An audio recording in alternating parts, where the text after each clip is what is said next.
dasarnya bahwa sholat duha berjamaah, kemudian sholat tahajud berjamaah? Ini Bu, lihat dalam hadis Musnad Ahmad.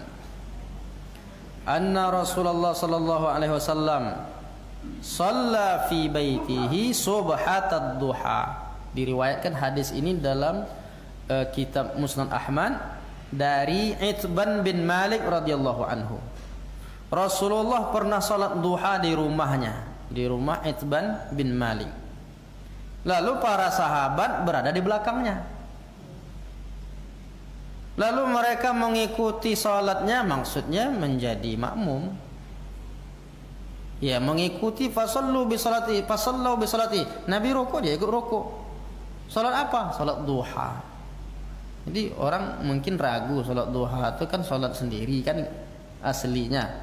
Tapi ada riwayat menyebutkan bahwa Nabi pernah salat duha diikuti oleh makmum, para sahabatnya di belakang. Kalau ada orang melarang, berarti dia tak tahu hadis ini. Enggak ada salat duha berjamaah. Saya mengisi kajian di salah satu kabupaten, di masjid kabupatennya. Itu kajian duha. Sebelum kajian salat duha berjamaah. Ada kebetulan kawan saya dulu sesama di pondok. Oleh kawan saya yang satu lagi diajak ke masjid, jumpalah, dah lama tak jumpa. Kawan satu pondok. Tiba-tiba tahu dia solat duha berjamaah tu, marah-marah dia. Apa solat duha berjamaah? Bid'ah ni. Rupa kawan awak lah berubah pemahaman. Jadi dia sebut solat duha berjamaah tu bid'ah karena tak dibuat Nabi.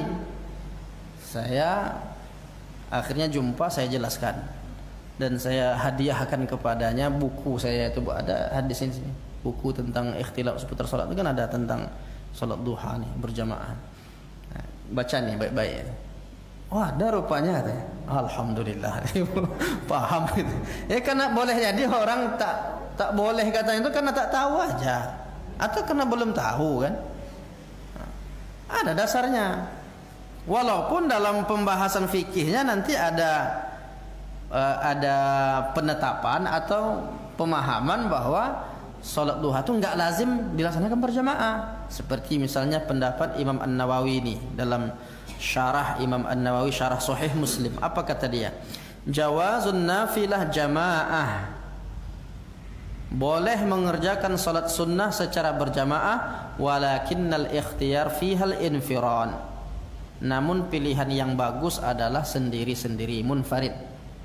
Illa, kecuali fi nawafila makhsusatin, pada salat-salat sunnah yang dikhususkan untuk berjamaah. Seperti apa? Idul Fitri, Idul Adha, salat kusum, salat istisqa, wa kadzat tarawih indal jumhur. Begitu juga salat-salat tarawih menurut jumhur ulama dilaksanakan sunnahnya secara berjamaah. Nah, orang yang mengatakan salat duha tak boleh berjamaah itu karena melihat penjelasan Imam Nawawi ini juga. Kan tidak ada disebut illa duha di situ kan. Yang disebut illanya kecuali apa? Yang sholat berjamaah, sholat Idul Fitri, Idul Adha, kusuf, istisqa, tarawih. Mana ada duhanya?